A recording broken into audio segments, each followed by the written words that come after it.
Welcome back to the Les Brown Power Voice Show. We are excited to have you back with us. If you missed the first 2 episodes, we suggest that you go back and watch them prior to watching this episode. If you are ready, make sure that you have a pen and paper handy. Clear the room and noise. Focus.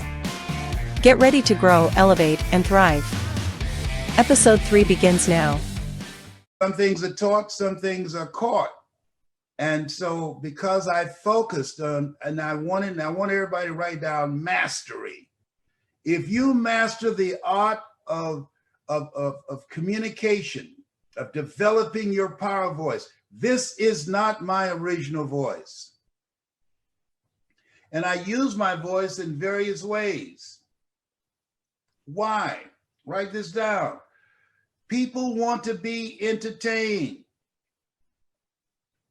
So when I do things like this, as you look at your goals and look at your dreams, don't be afraid to go for them. Viscott said, if you're not willing to risk, you cannot grow. And if you cannot grow, you cannot become your best. And if you can't become your best, you can't be happy. And if you can't be happy, then what else is there? Oh, behave. Whatever. Oh, whoa. He's hot tonight, baby. Oh, you make me Randy, baby. Who would do that? Coming after a quote like that. That throws people off. Whoa. Because television is based upon holding the attention. Attention is the new currency. How to get the attention, how to hold the attention through creating an experience, and how to direct the attention. People, when they're listening to you, their attention is going in and out every 10 seconds. So you don't want them to be able to go ahead and say, I know where she's going. I know what he's about to do. You want to be unpredictable. So they'll say, whoa, wow. Everything I do, it's strategic. I got a goal and a mission with it. And that is to create an experience that will take them to a place inside of themselves that they can't go by themselves.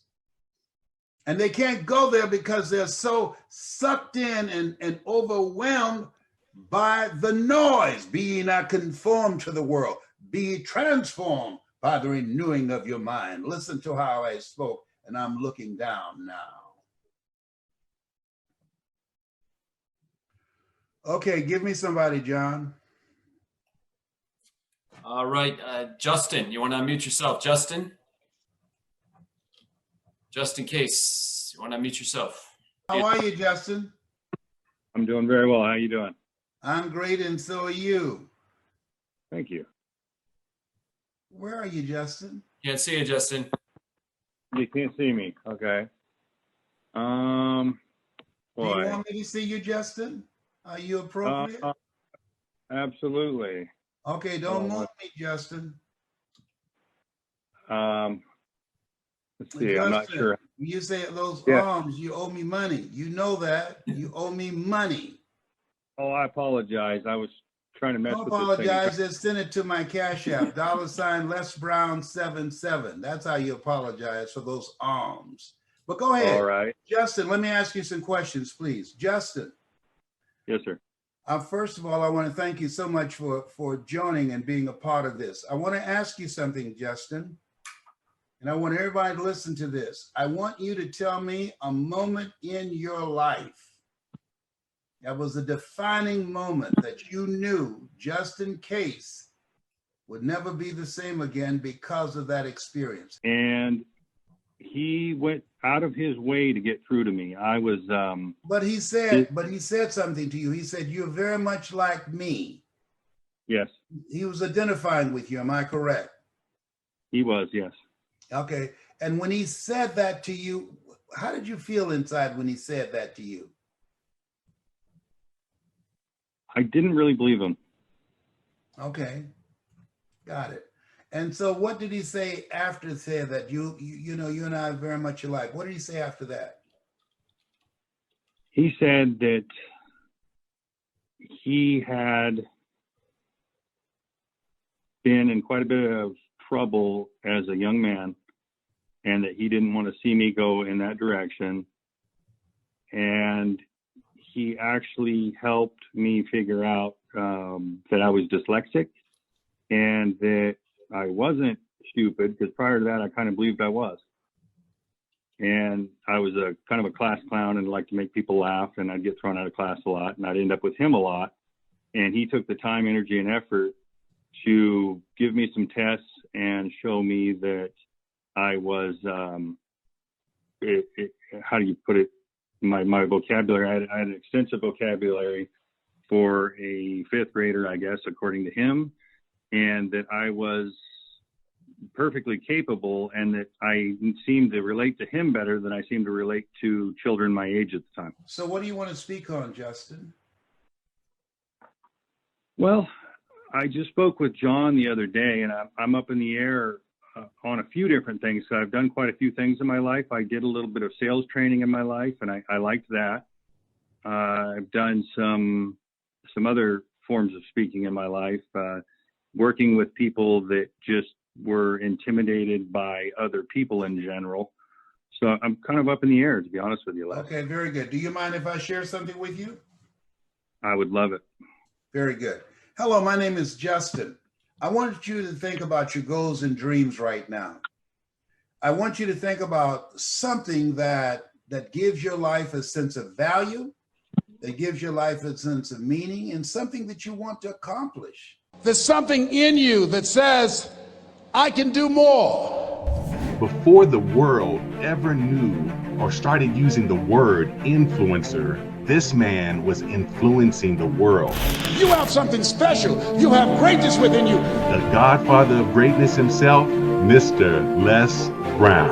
If you want to do anything worthwhile in life, you've got to be hungry.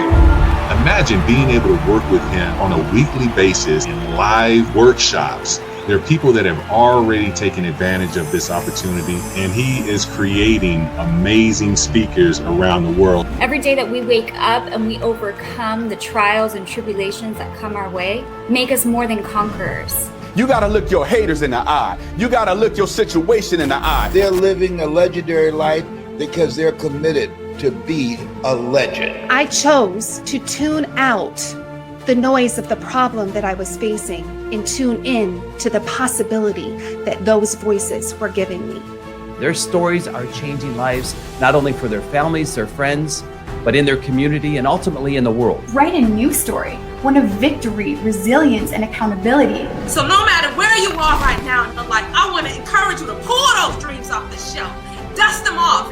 Get a plan of action together and execute on that plan like your life depends on it. We have more knowledge than we think we do based on our experience.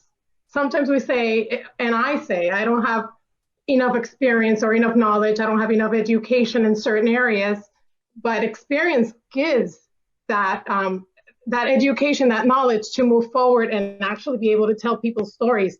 I really love that. Thank you. You put in the energy and the time. And this is what I've done. This is what separates me from the others.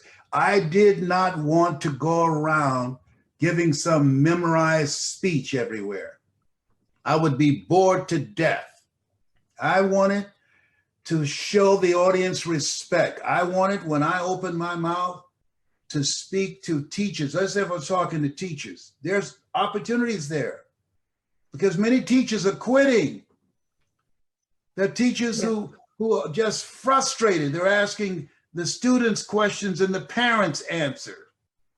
It's hard. It's, first of all, it's challenging enough to hold kids' attention when they're in front of you, to say nothing if they're online and they got all kinds of distractions going on and in a new space that they've never been before. Exactly. That's the impact that they're taking.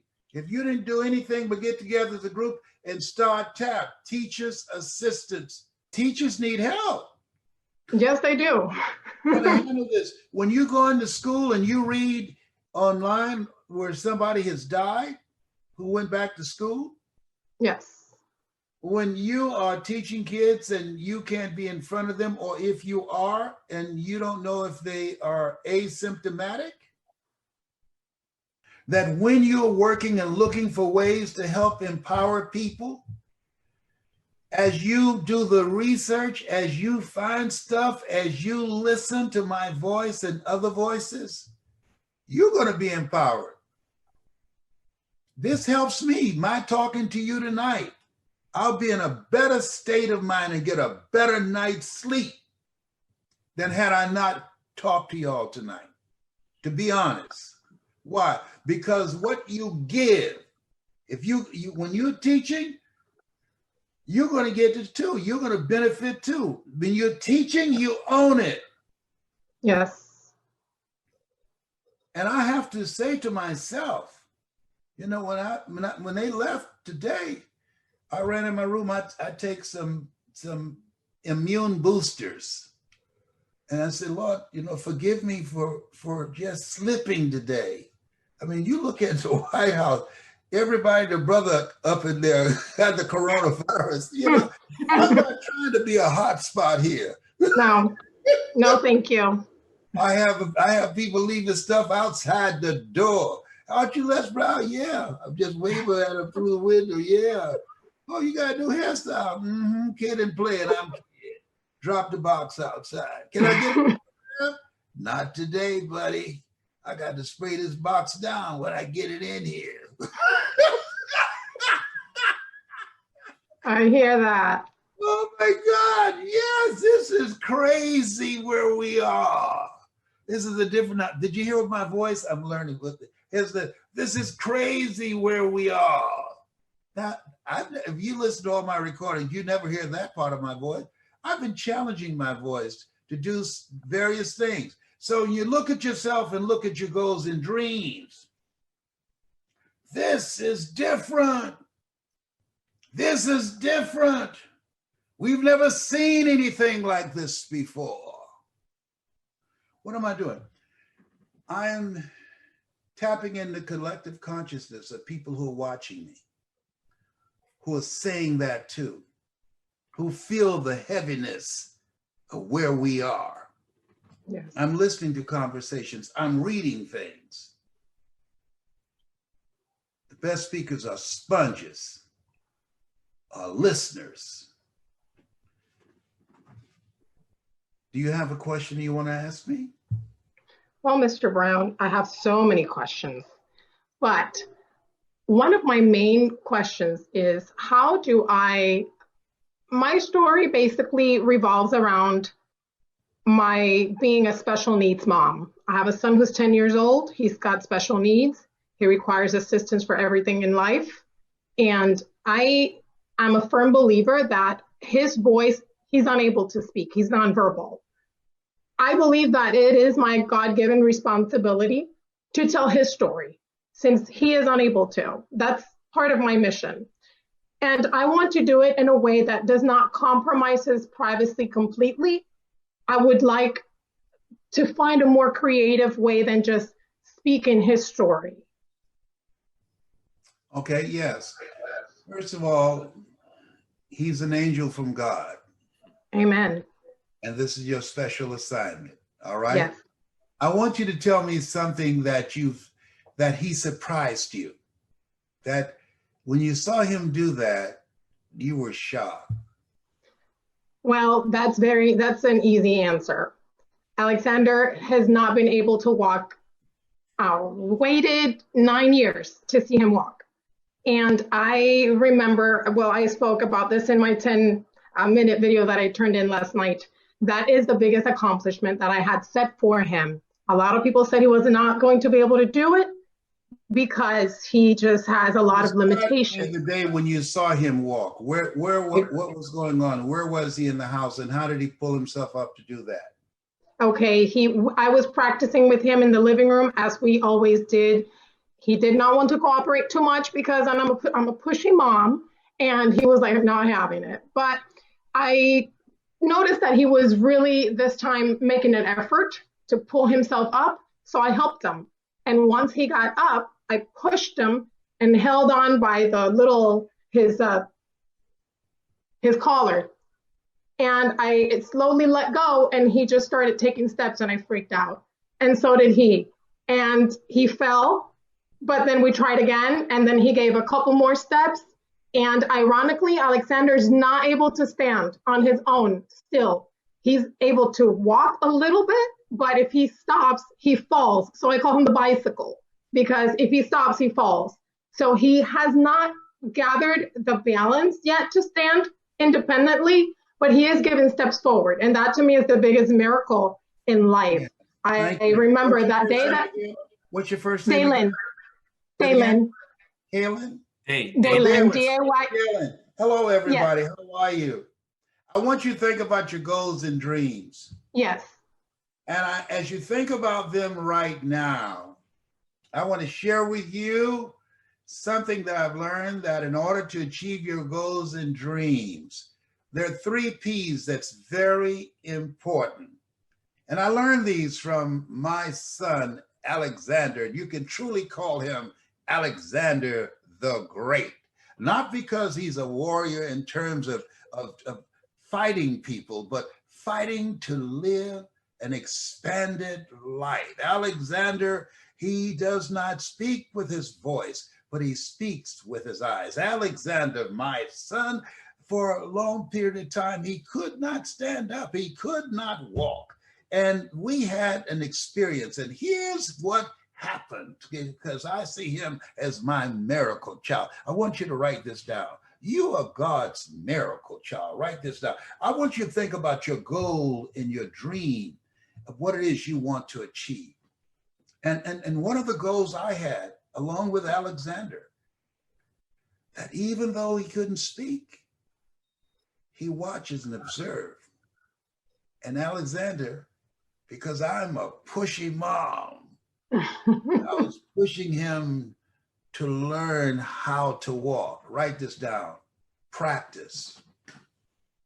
As you think about your goals and dreams, it requires practice. Act the way you want to be, and soon you'll be the way you act. It requires your putting in the time and energy. The world's greatest pianist said, if I miss 1 week of practice, I know it. If I miss 2 weeks, the critics know it. If I miss 3 weeks, my audience knows it.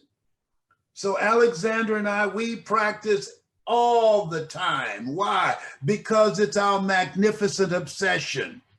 What's your goal? What's your dream? Average is over. If you want to accomplish something, if you want to stand out, if you want to go to that next level, if you're looking for a breakthrough, it requires your being willing to practice, to put the time, put the energy in to master what it is that you do, and never be satisfied to where you are, because you can better your best. Here's something else. Patience.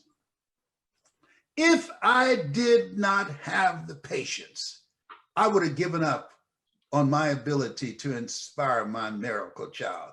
I would have given up in trying to encourage him. If I had just judged according to appearances and looking at his undeveloped legs, I would have said, because of some of the disappointments, some of the frustrations, and all the time we've been trying again and again and again, years of practice, hours pouring in, and no sign that it was going to happen. And then the 9th year, 9 is a powerful spiritual number. The 9th year,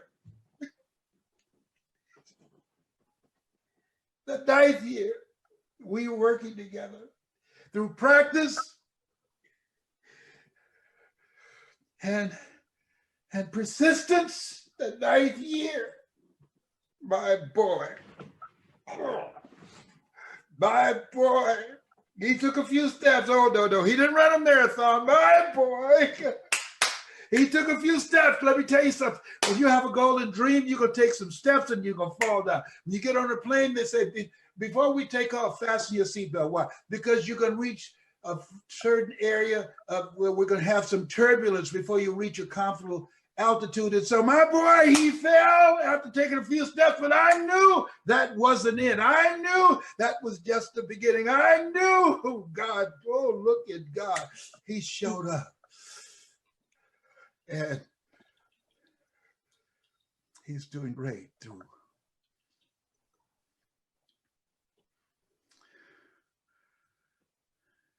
practice, persistence. Yeah, my boy. We were both happy on that day. I can see him now. Oh my God. I can see him now.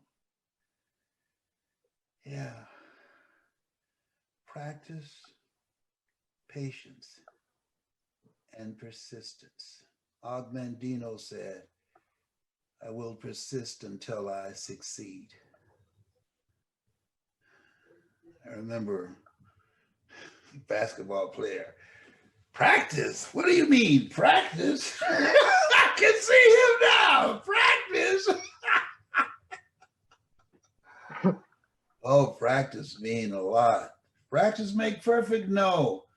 Practice makes improvement.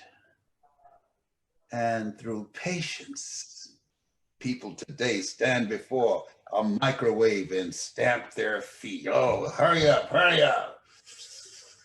Patience, bump, bump, bump. Patience, world rage. No, be still and know that I'm God. God is in the middle of this. On that day, angels were holding my son up. On that day, God had his legs. On that day, through practice and patience and persistence, my boy walked. He walked. And I say to you, as you look at your goals and dreams, it will not be easy. Like Alexander the Great, you will fail your way to success. It took us 9 years. Your dream might take 1 year, 2 years.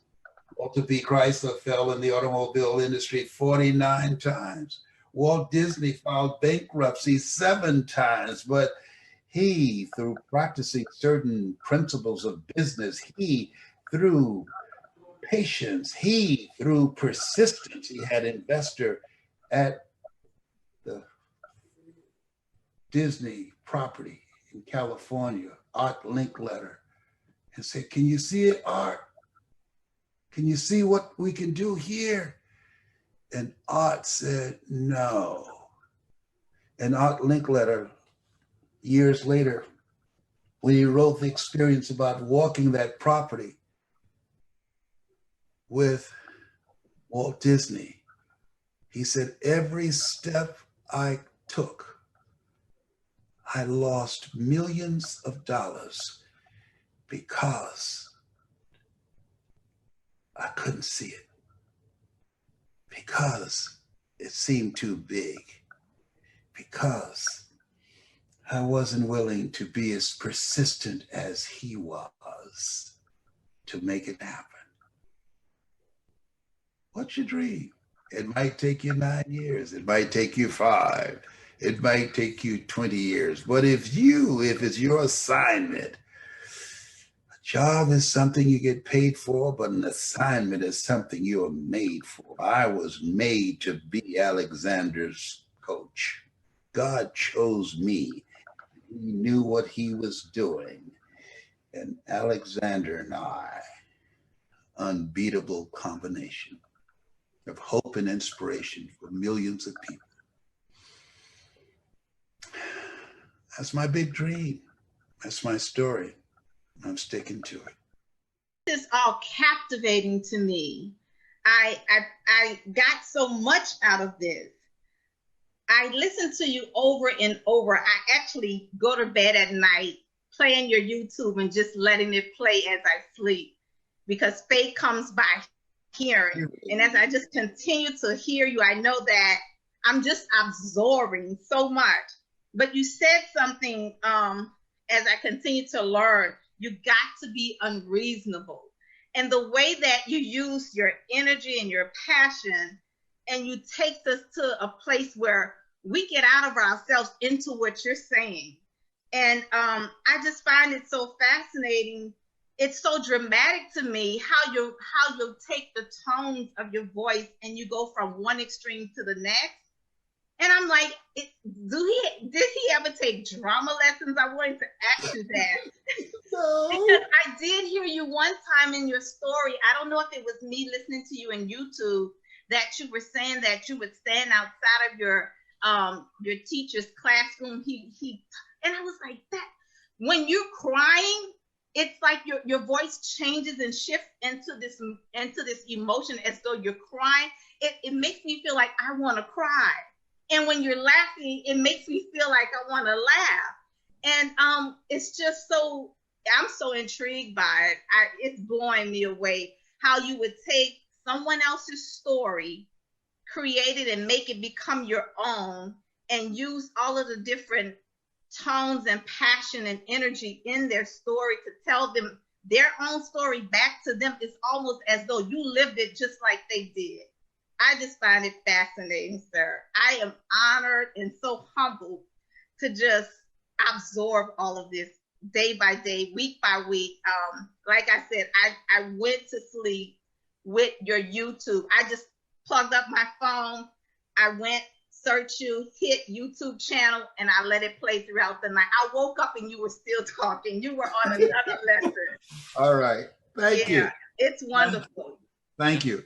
I want to say to everybody that this process, and you're going to meet, if you haven't already, Alicia, that you're going to have the versatility and flexibility to speak to any type of audience. I want John to send you my needs assessment. I'm going to also send something to you, and I want you to write this down. People, joys, and defining moments. I want you to write who are 3 people, whoever they might be, uncle, mother, father, teacher, coach, someone you met, that you learned something for, that touched you in a special kind of way. The people. What are and I want you to write something about joys. What are some of the things that bring you joy? That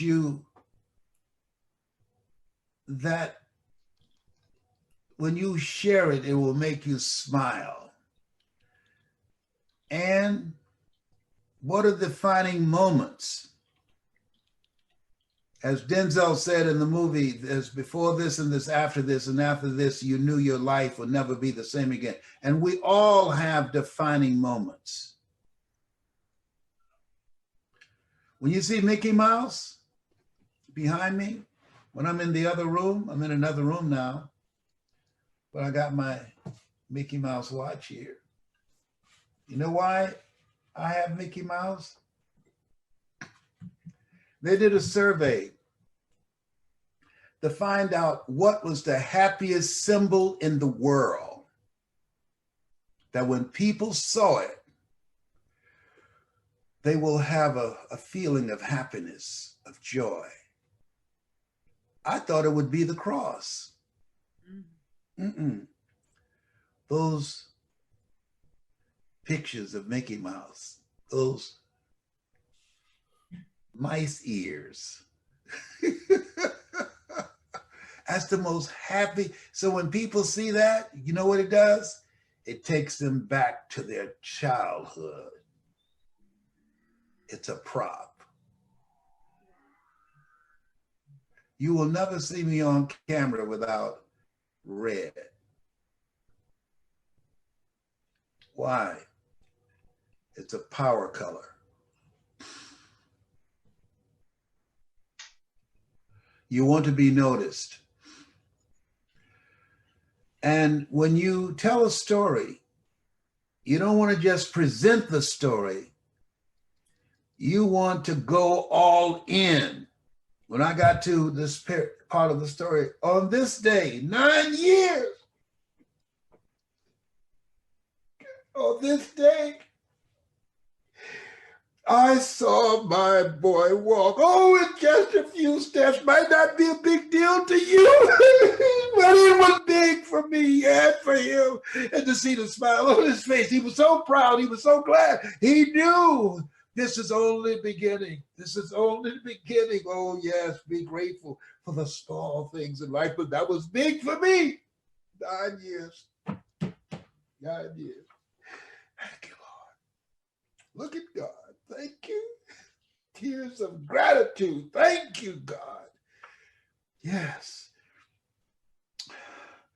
9 steps behind us. A journey of 1,000 miles begins with a single step.